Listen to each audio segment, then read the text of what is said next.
Mnohí novinári vedú rozhovory intuitívne. Postupne, ako získavajú viac praxe, prídu na to, čo im funguje a čo nie. No čo keby sme mali sadu tipov a trikov, ktoré nám pomôžu viesť lepšie rozhovory už od samotného začiatku?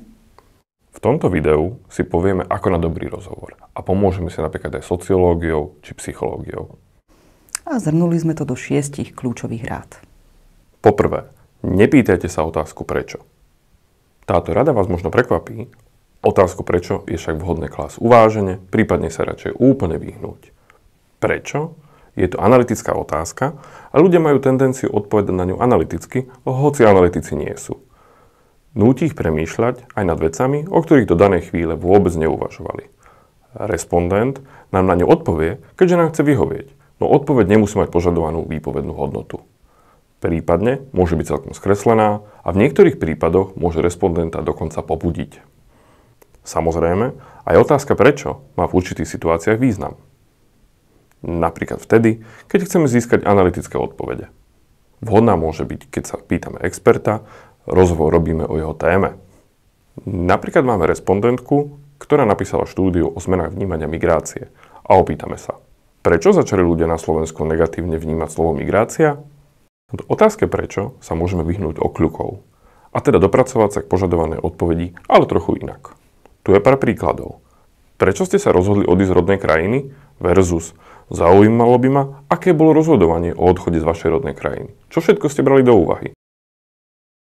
Alebo prečo žijete v tejto obci versus ako sa to stalo, že ste sa usadili práve tu? Alebo prečo ste prijali takéto opatrenia versus čo vás viedlo k prijaťu takýchto opatrení? Ďalšia rada znie, nebojme sa byť ticho. Tichom respondenta podnecujeme k tomu, aby pokračoval. Ticho umožňuje nadýchnúť sa, zhrnúť povedané a odraziť sa do ďalšieho kola. Niekedy nám 5 sekúnd ticha počas rozhovoru môže pripadať nekonečných, ale v skutočnosti sa respondent počas nich len tak stihne napiť. Ak náhodou stratíme niť, technikou, ako zase naskočiť na vlnu rozhovoru, je začať premýšľať nahlas. Pomáhajú vety, ktorými opíšeme to, čo sa nám práve preháňa hlavou. Napríklad, rozmýšľal som nad tým, čo ste povedali ešte na začiatku rozhovoru. Tretia rada znie, zrkadlíme.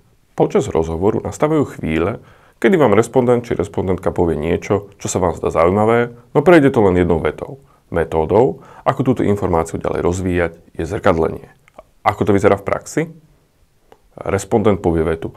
Mal som vtedy pocit, že sa mi v živote všetko zmenilo. Zrkadlenie potom vyzerá následovne. Povieme, všetko zmenilo? Zopakujeme teda posledné slova respondenta či respondentky. Zrkadlenie slovami môže mať aj iné podoby. Napríklad zrekapitulujeme už povedané. Ideálne tak, že vyjadríme záujem. Napríklad. Dovoľte mi to zhrnúť, aby som si bol istý, že som všetkému správne porozumel. Štvrtá rada znie, všímajme si reč tela. Zrkadliť môžeme aj neverbálne. Predstavme si, že sedíme oproti respondentovi. Ten nakloní telo na jednu stranu. A my to zopakujeme. Vytvára to pocit porozumenia, ktorý môže viesť k hlbšej a otvorenejšej komunikácii. Takisto pomáha, keď sa pozeráme človeku do očí. Prikyvujeme. Ukážeme telom, že nás zaujíma, čo respondent alebo respondentka hovorí. Všímať by sme si mali aj vlastnú reč tela. Napríklad si dať pozor, aby sme nemali prekrížené ruky a nohy. To totiž signalizuje uzavretosť, neochotu komunikovať, prípadne úzkosť až nervozitu. Naopak, keď neprekrížujeme ruky a používame otvorené gestá, ukazujeme tým, že sme vnímaví k tomu, čo nám človek hovorí. A zároveň to vytvorí príjemnejšie prostredie.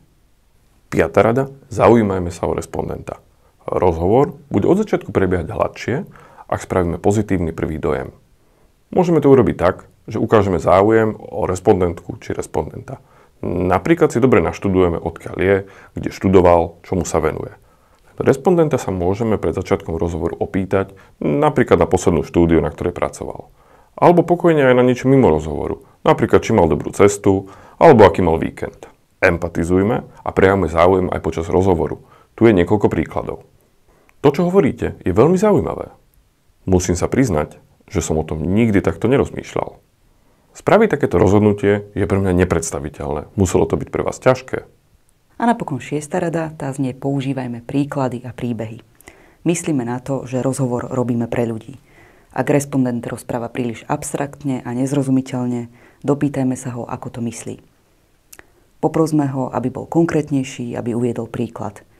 Nebojme sa my sami použiť trebárs príklad zo svojho vlastného života. Napríklad pri audio alebo audiovizuálnych rozhovoroch sa vedia diváci a poslucháči stotožniť viac s moderátorom alebo redaktorom, než s respondentom.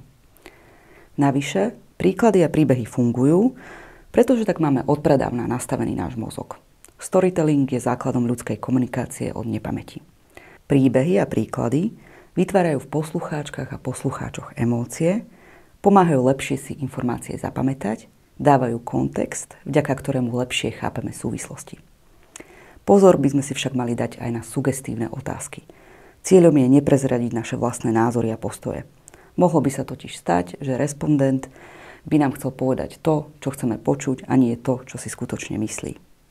A ešte pár slov na záver. Často sa stretávame s tým, že začínajúci novinári a novinárky považujú interview za ľahký, jednoduchý žáner. Veď si len spíšem otázky a potom ich prečítam. Prácu za mňa vlastne urobí respondent. Opak je pravdou, rozhovor je jeden z najnáročnejších žánrov. A ak s rozhovormi ešte len začíname, tak naše prvotiny zrejme nebudú úplne najlepšie. No to vôbec nevadí. Skúšajme a s každým ďalším interviu to pôjde lepšie. Držíme palce.